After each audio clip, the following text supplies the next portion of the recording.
श्री स्वामी समर्थ. समर्थ म्हणतात की पैशाने श्रीमंत असण्यापेक्षा विचाराने श्रीमंत व्हा. समर्थ म्हणतात की पैशाने श्रीमंत असण्यापेक्षा विचाराने श्रीमंत व्हा, असे समर्थ आपल्याला ते सांगतात. समर्थ म्हणतात की पैसा किती जरी असला तरी तो नाशवंत आहे. समर्थ म्हणतात की पैसा किती जरी मिळवला आणि किती जरी असला तरी तो नाशवंत आहे. मृत्यूनंतर तो आपल्या सोबत येत नाही, पण विचार मात्र शाश्वत आहेत. मृत्यूनंतरही ते आपल्या सोबत येतात, असं समर्थ आपल्याला ते सांगतात.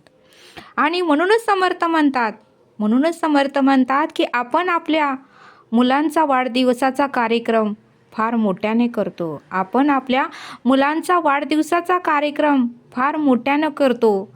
पण समर्थ म्हणतात की एक वर्षी तोच कार्यक्रम न करता त्याच पैशाचा वापर जर अनाथ मुलांसाठी खर्च करून बघितला तर खरंच तुम्हाला समाधान मिळेल, असं समर्थांनी आपल्याला ते सांगितलं. त्याच पैशाचा वापर जर अनाथ मुलांसाठी तुम्ही खर्च केला तर तुम्हाला त्यांचे आशीर्वाद मिळतील आणि तुम्हाला सुख, शांती, समाधान भेटेल, असं समर्थांनी आपल्याला ते सांगितलं. आणि म्हणूनच समर्थ म्हणतात की समाधान विकत भेटत नाही किंवा समाधान बाहेर कुठेही भेटत नाही.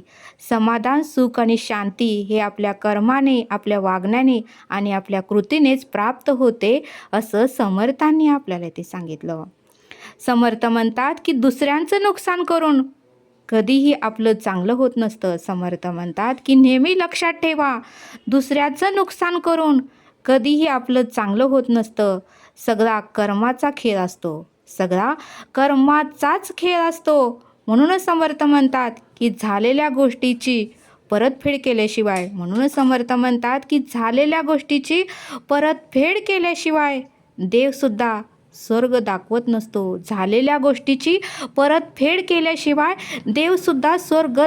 नसतो. असं समर्थांनी आपल्याला ते सांगितलं. आणि म्हणूनच समर्थ म्हणतात की कर्म हे उत्तमाचे करा. मांजराला वाटतं की आपण दूध पितोय, आपल्याला कोणीही बघत नाही.